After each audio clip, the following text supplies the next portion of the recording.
So today I'm in conversation with Paballo Makhetha. I call her Bobby. Hi, Bobby. Hi, TP. How are you doing? Good, thanks. How are you doing? I'm great. First and foremost, let me start off by saying Happy Women's Day, Happy Women's Month. You guys are the mothers of the nation. I don't think the South Africa would stand without you ladies. Thank you. Thank you very much. Happy Women's Day to all the women in South Africa. I thought you were about to say Happy Women's Day to you too. Please. Okay. Haven't earned the honor. Yeah, very true, very true. Let's jump right into it, Bobby. So initially, I wanted to have a conversation with you about communication, peer, and so forth. Maybe just a little bit take us through on Uguti, who is Bobby, in a professional world, I know they ask this question for the interviews a lot. Tell us about yourself, but I don't know what that means. But let's speak about you. Who is Bobby? Okay, Paballo is a communications specialist currently.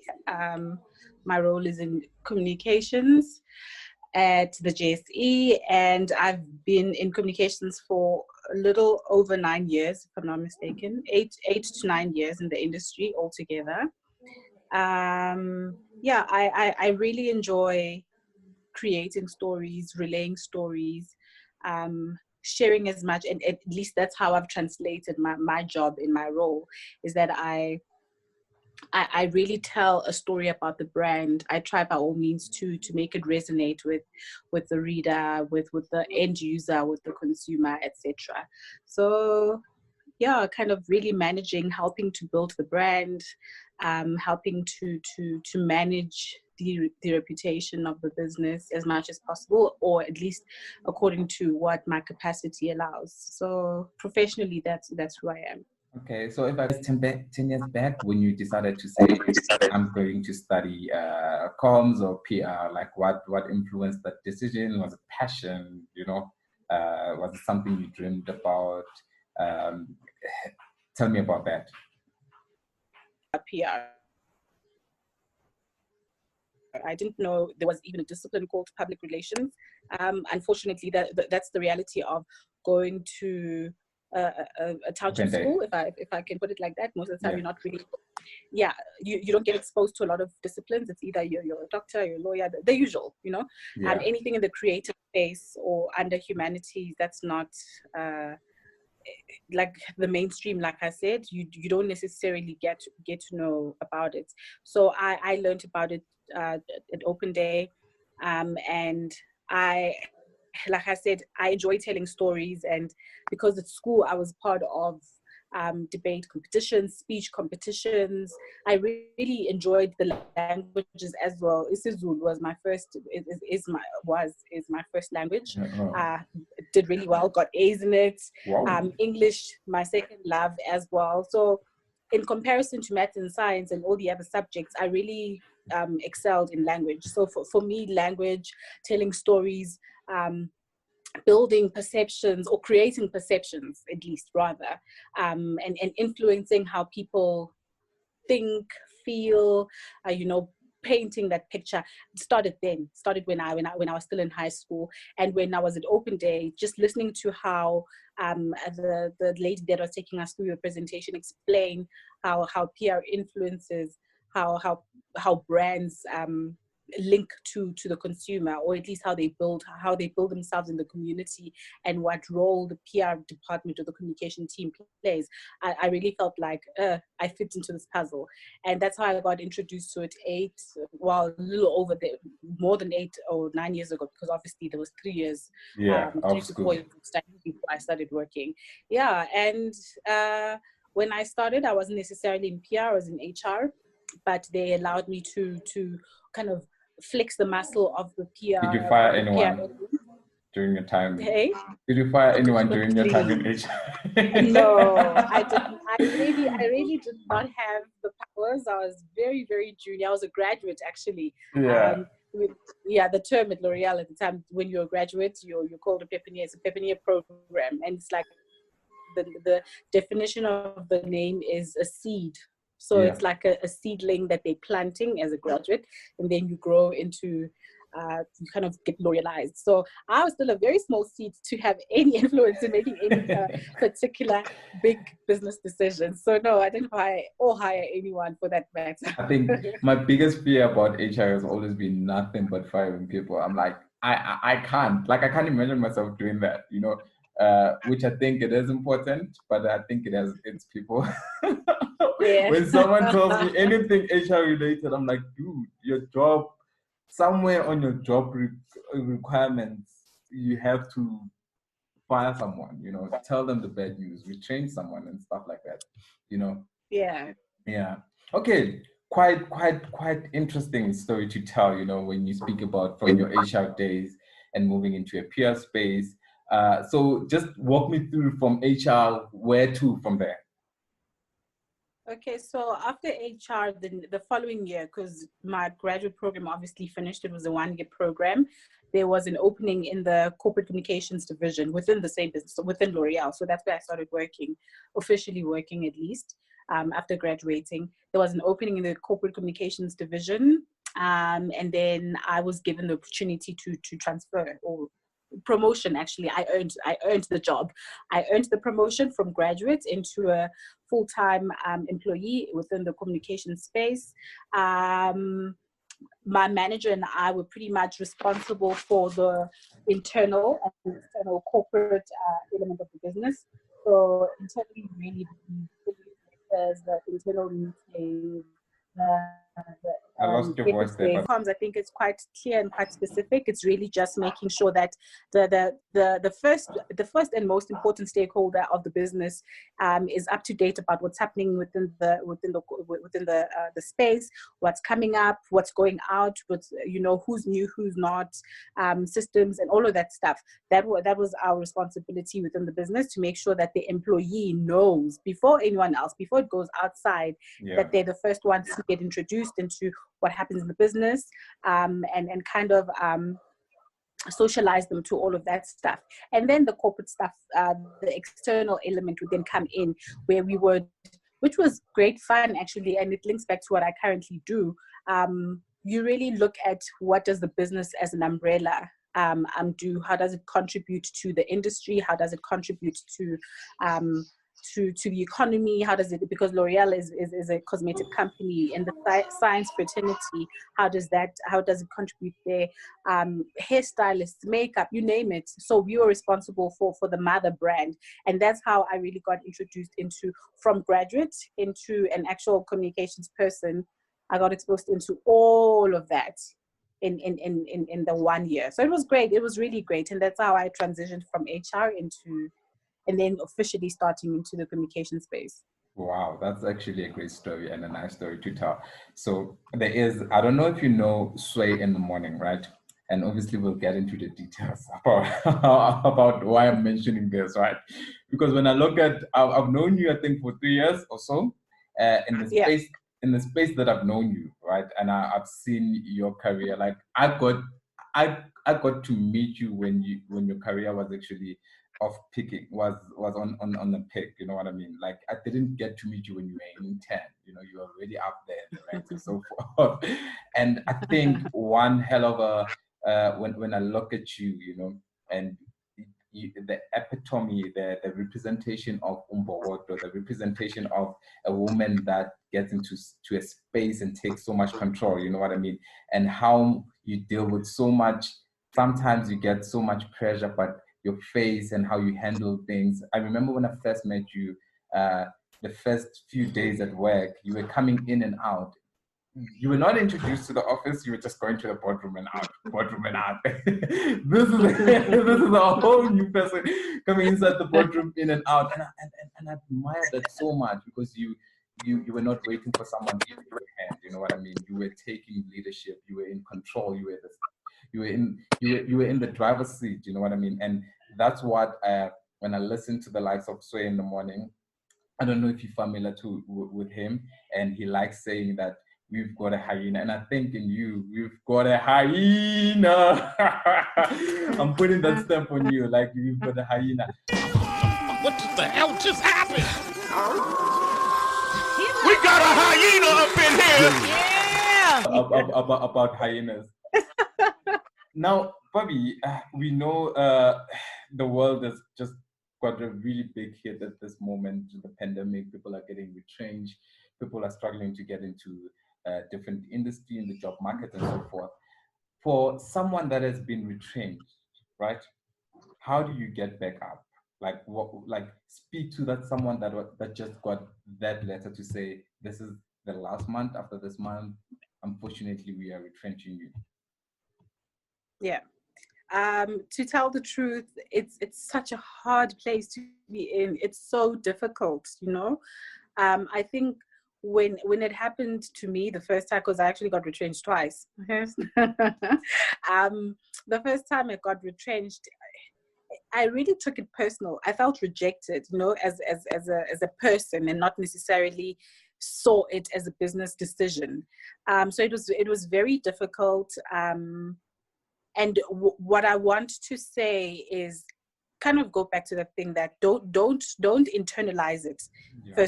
First and foremost, because the minute you internalize, you already erode your self-confidence.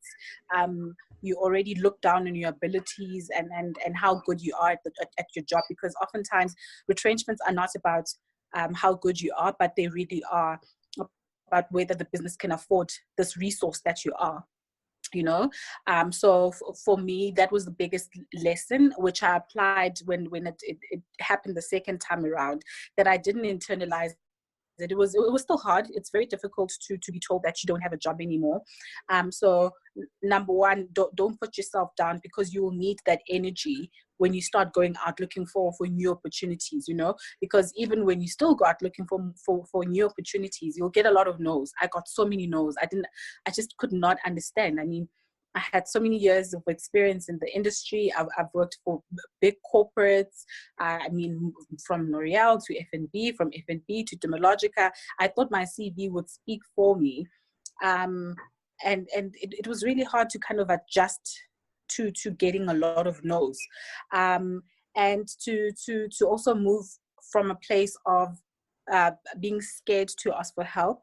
So I started verbalizing a lot. I told a lot of people that I'm looking for a new opportunity. If anyone hears of anything, and as you know, I moved from corporate into agency. I did not look at any opportunity as less than. Yeah. For me, it was important for me to get back on the horse, whether it was a stallion or, you know, I needed to get back on it. So that I don't lose the momentum, because you do get absorbed into wallowing in your sadness, wallowing in the pity and all of that stuff. And I really wanted to get out of it as soon as possible. And the truth is, I had bills to pay. I had a bond to pay. I was only 2 years into my bond, still had a car to pay. My bills did not recognize that I was retrenched. I still had a lot of things to sort out. So don't internalize it. Be very vocal. Let people know that you're looking for opportunities. Let people know your experience. You know, self-promote. It's very important that you self-promote, because no one else will do it for you, and no one will know that you need help unless you say so. And I made sure that my online presence, my profiles, constantly updated. I made sure my CVs is on track, so that when someone picks up the phone and says, please come through or send me your CV, it's ready for me to send. I also made sure that I created a kind of a schedule for myself, where I woke up every morning. At the time, I still had my gym membership. I would wake up, go to gym, just so that my brain is kind of, my mindset is clear and it's refreshed and energized. I come back, took a shower, sat down, and I literally applied all day. That's what I did for probably even more than 2 months before I started at Sabio. That's pretty much all I did. I looked for jobs. I applied, went to a couple of interviews, and that pretty much is your life. You know, you need to make sure that you're always on top of your game. Even when you feel like you want to give up, take a break. Don't quit. Just take a breather, sit back, and when you've got your energy, go back again. Apply. No matter how many no's you get, keep going back, because there will be someone who will open up the door. It may not always be the door that you anticipated or saw for yourself, but when someone opens the door, that's the opportunity that you're looking for, and you must grab it.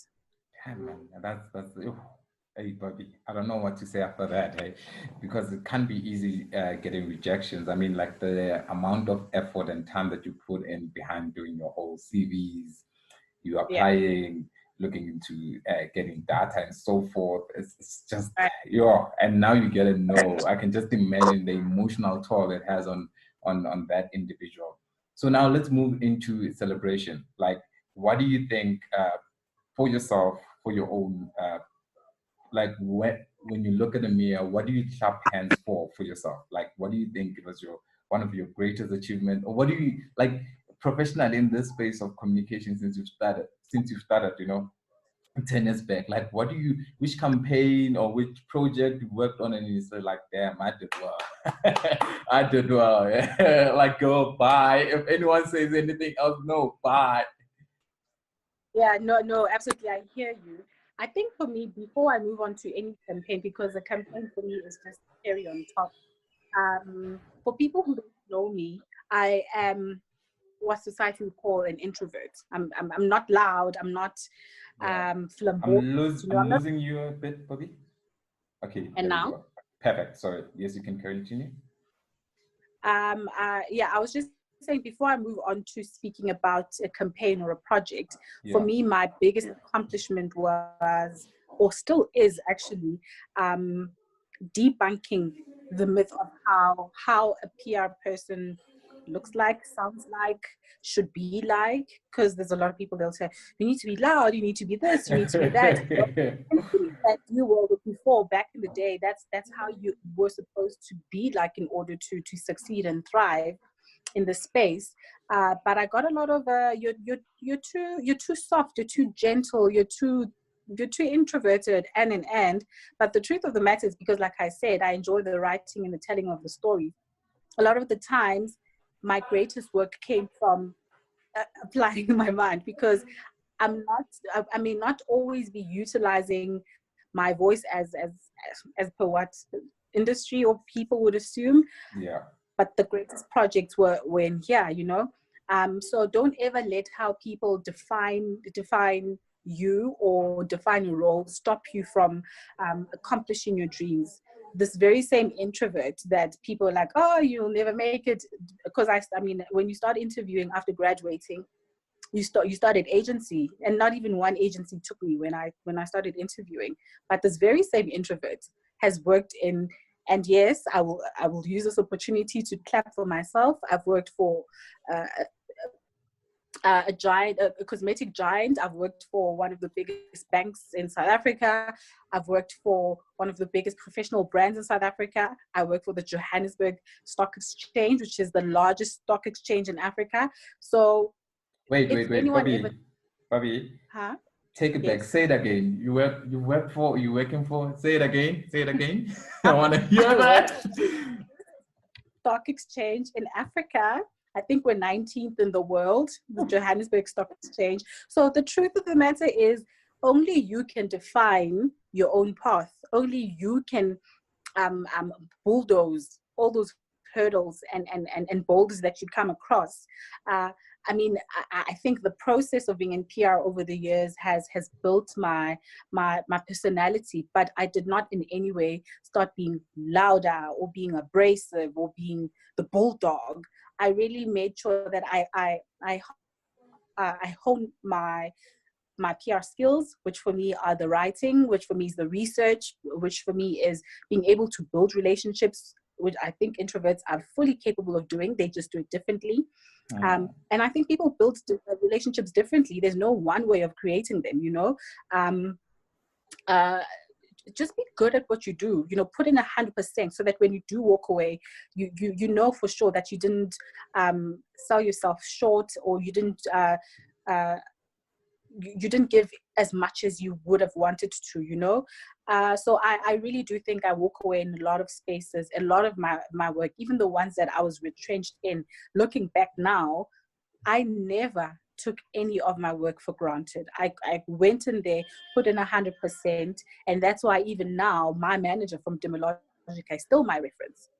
That's Yeah. why one of my managers from L'Oreal is still my reference, because it's a reflection of my work ethic. So I think work ethic goes a long way. Yeah. So before I digress, I just wanted to say one of my biggest accomplishments is going against the grain. When people told me, nah, PR, you're not really built for it. You look more like a social worker, da da da, because I'm like this, that, and the other. I may be, actually. I mean, my social worker element is probably what makes me different from a lot of people. So don't lose yourself trying to fit into a role or trying to fit into a job. And then my biggest projects that I still am very proud of, oh my gosh, it feels like so many. Let me take them from one job to the other. Let me see what I can pick up as I go, because it might sound like I've done a lot, but not really. I mean, 9 years is not that long, to be quite honest. I think one of my biggest was when I worked at L'Oreal, when we did the UNESCO, L'Oreal and UNESCO Women in Science. That was one of the biggest projects for the business. We basically, in partnership with UNESCO, you'd call it a competition. So women in science who wanted to complete their PhD would submit their applications, and whoever wins, the successful fellow would win money to complete their PhD. So that means that money would buy them ingredients or allow them to travel to do the research, or allow them to use a lab, whatever they needed the money for to complete their project in order to acquire their PhD. That was pretty much what the whole project was.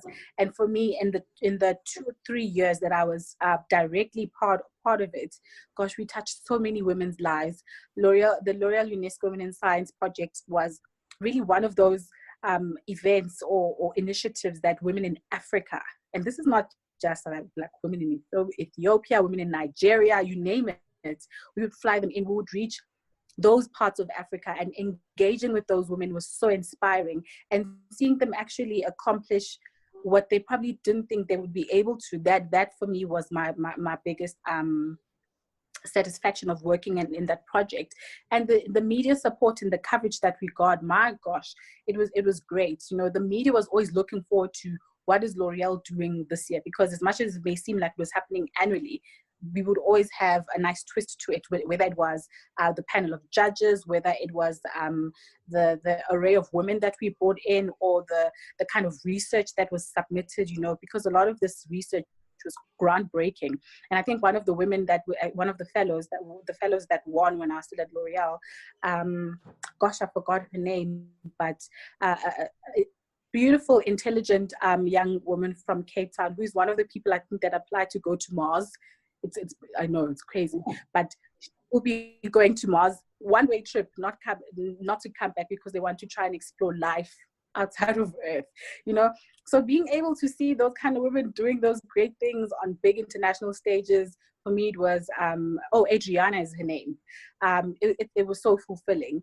And then I'll count 3. And then the second one, when I was at FNB, we had just hit a milestone of, I forgot the number, but literally we would count how many people have joined eBucks, how they use it, etc. Really kind of driving the importance of being part of the rewards program, and how people could utilize it better to earn their rewards. And when I got there, we had just hit a very big milestone. And being part of the communication process of not just relaying those figures to the media to showcase just how progressive the eBucks rewards was, but doing it internally as well. All the internal communication elements was exciting. Boom gates, events, our intranet, our screensavers, being part of such a big project, because I think that was the biggest milestone in that year. That they have had over 5 years, so that or 3 years. Gosh, my memory doesn't serve me well, but it was a big milestone, and being part of that project and really running with it successfully, internally and externally. Gosh, that was fulfilling. It was really, really an amazing time. The team was, I still look back and like, FNB has got very, very good people, across marketing, across PR, across design. It was really nice to see all the different parts of the business pulling together to make sure that this project is a success. And then the last one, gosh, Thapelo, I can't really think. Let's see. When I was at Clockwork, actually, but one of my biggest clients was Viacom. I'd never been in the broadcast industry. So Viacom is a network for Comedy Central, Nickelodeon, MTV based, blah, blah, blah, blah, blah. And for someone who had never been in broadcast, it was exciting, it was new, it was challenging, it was difficult, but it was fun. And one of my biggest achievements there was when I joined, they had just signed Suzelle to be a host for Comedy Central's, gosh, it was only last year, I forgot the show, Most Ridiculous. Yeah. And just literally in a month, I was just a month into the job. And when the show hit, we had got so much coverage. We had so many interviews. The viewership was great in the first week. People were excited, you know. So being part of those, if I can just nitpick over the years, those three stand out for me. And maybe it's because one is most recent and the other is obviously the first big thing that I'd ever worked on. But really, those are my top three. I hope I didn't ramble too much. No, don't worry. I loved hearing that. Like, woo, like what we are. Oh my gosh. You know, I don't know what to say. You know, like I always, after you speak, I become speechless. You know, that's how you Don't make me flatter me. feel. You're just flattering me, but I appreciate it. Yeah. Okay. Let's get to the last and final part. Your final thoughts and your words of encouragement to unemployed graduates that are trying to get into the industry.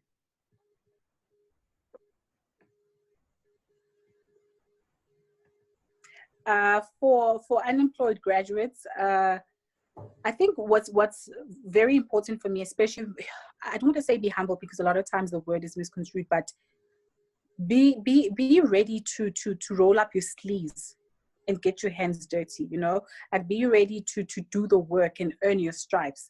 I mean, now and then, it's not too often where you get to see people who graduate and come into a job, and they feel like, I went to, for instance, University of Cape Town or whatever it is, and they feel entitled. Believe me, you absolutely deserve the best. You deserve the respect. You deserve to learn a skill in a healthy and non-toxic environment. But just don't go in there arrogant. You know that you will be learning new things. You know, for what you learn in varsity and what you do on the job. Oftentimes, at least that was the case with me. What I learned in varsity, it wasn't different, but it just felt very different. It felt like I didn't study most of the time. I was like, oh my gosh, I don't remember doing this in varsity. And you probably did. It just feels different. The pressures are different. The expectations are slightly different. You know, now you're under pressure. You're not just writing for marks. You're actually writing for coverage. You're actually writing to help hit a sales target and stuff. But like I said, I think in the beginning, make sure that your CV is nice and ready, no spelling errors, no grammatical errors. Make sure it looks neat, make sure that it's concise. You can't be a graduate with 4-page CV. No, keep it as simple as possible. I remember when I applied for my graduate program, the limit was 1 page. You had to put everything in a page. And truly speaking, what do you have as a graduate? All you have in most cases is your educational history, and maybe the 1 year that you were doing your hours for your portfolio. So you don't really have a lot. Make sure it's concise. Make sure it paints you in a positive manner. Sell your skills. Know what you're good at. Like I said, I was good at writing. I'm good at writing. I enjoy writing. I enjoy research, and those are the skills that I sold. And perhaps that's what my employers were looking for. Someone who wants to dig into the detail. And I made sure that I position myself. Even when I apply now, I make sure to look at, what am I good at? What other skills have I acquired over the years that I've fine-tuned that I can sell? So building strategy. Now I can build a strategy. I didn't then, and now I position myself differently. You know what I mean? So make sure that your level of detail in your CV is absolutely over 100%. be confident. You have completed your qualification. It means that you are on the right path. Be confident that you know what you studied, but like I said, be humble in knowing that there's so much more that you can learn. Don't be arrogant. Have an open mind. Sometimes you don't land in the job that you at least envisioned for yourself. I didn't start in PR. I didn't start in communications. I started in HR. How many years later, I'm a communication specialist. So trust the process. But don't betray yourself when you can clearly see that this path is not going where I'm supposed to go. So as much as you trust the process, be accountable as well for your journey. I think that's what I can definitely advise graduates that are looking to go into PR and starting to look for jobs. A no doesn't mean you're not good enough. It just means not right now, or not this one. So try the next one, and try another one until you hit the right one. Brave up, be strong, be confident, know who you are. Go against the grain. When people tell you you're not good enough, just know that you've got a place. We need you. We need so many more people in PR and communications. And this is an analogy that I shared with one of my, actually a group of my friends from Clockwork. There's so many posts in communication. Yes, perhaps not necessarily in the junior space, and maybe not even in the space that I'm qualified in. But for me, when I started seeing those positions come out, it actually made me realize that even now, especially now, when things are transitioning into what we call the new normal, it really shows how important communications people are, PR specialists, because we're the ones who carry the narrative. We're the ones who build the brand. We're the ones who, together with marketing, are brand custodians, and I think that there's more of a need now perhaps than ever before. There's a lot of people that absorb PR responsibilities, people in social media, people in digital marketing, but no one can actually take away the true essence of a PR and communication specialist. We know how to identify a crisis. We know when a brand is going the wrong path, and we can actually counsel against it. And a lot of brands have made mistakes during this pandemic, during these I would say changing times, because there's a lot of things that have racial elements in it that brands did not respond positively to, where women are actually claiming their space in society. For me, that's where the storytelling or the building of the brand comes in.